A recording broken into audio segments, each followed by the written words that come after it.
Okay, it's time to talk about Jenny Slate, because her cutesy nice girl mask has started to slip, revealing the true Jenny. Now, Jenny Slate does come from a long line of performers, with her grandpa even being one of the world's most famous mimes, Marcel Marceau. And though she was raised in Massachusetts, Jenny would spend her summers overseas in Sweden with her family. And one summer, Jenny attends a big music festival with her cousin and is immediately enamored by the Swedish metal scene. You see, in some parts of Europe, music genres or groups don't really go out of style the way they do in America. So there's actually a massive 80s metal scene in a lot of these Nordic countries. And Jenny wasn't really a metalhead before this. In fact, she had never really even heard anything like this before. But apparently Jenny was mesmerized as she watched Cradle of Filth play live. And by the end of the set, she had fallen in love with black metal. And when she arrives back in America, Jenny Slate decides to start her own sludgecore metal band, Maximum Terror. Now, it didn't take long for this female-fronted black metal band to get noticed, and they even landed a development deal with BMG. And at this time, Jenny was going by Jenny Slaughter and was all in on the metal lifestyle. So the band was about to embark on their first tour, opening for Wicked Wisdom, when they get a call from their management saying the tour is canceled. And after meeting with the label, Jenny was informed they had found some contractual conflicts. See, Jenny's grandfather, the famous mime Marcel Marceau, had signed a contract with the evil Magellan Corporation back in 1952 that granted Magellan first rights to any other performance-based royalties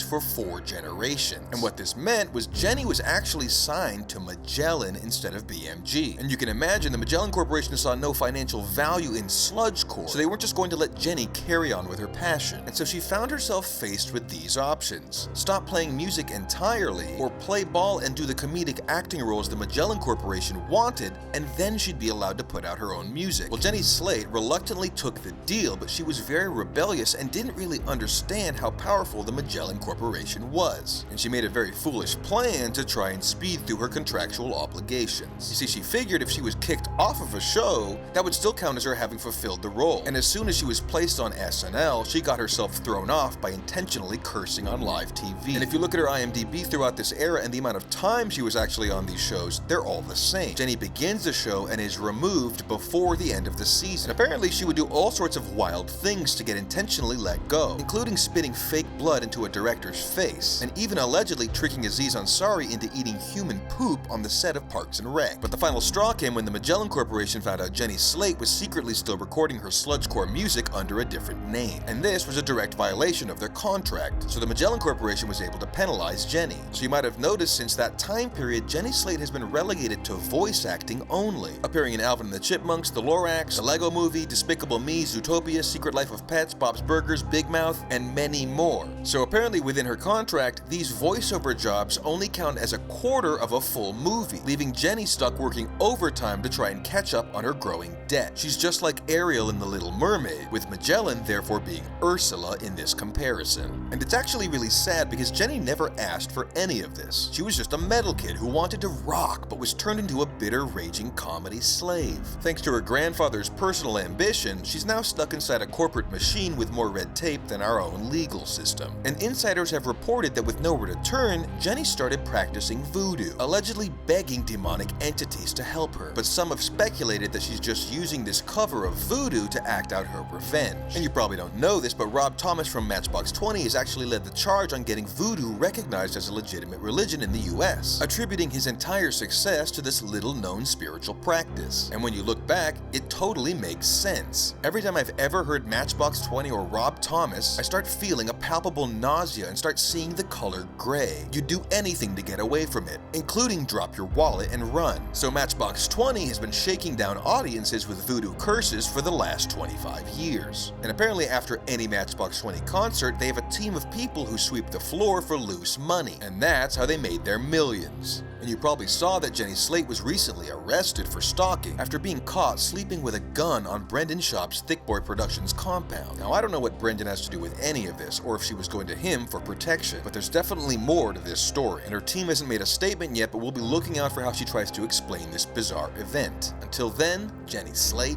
you're a total bitch.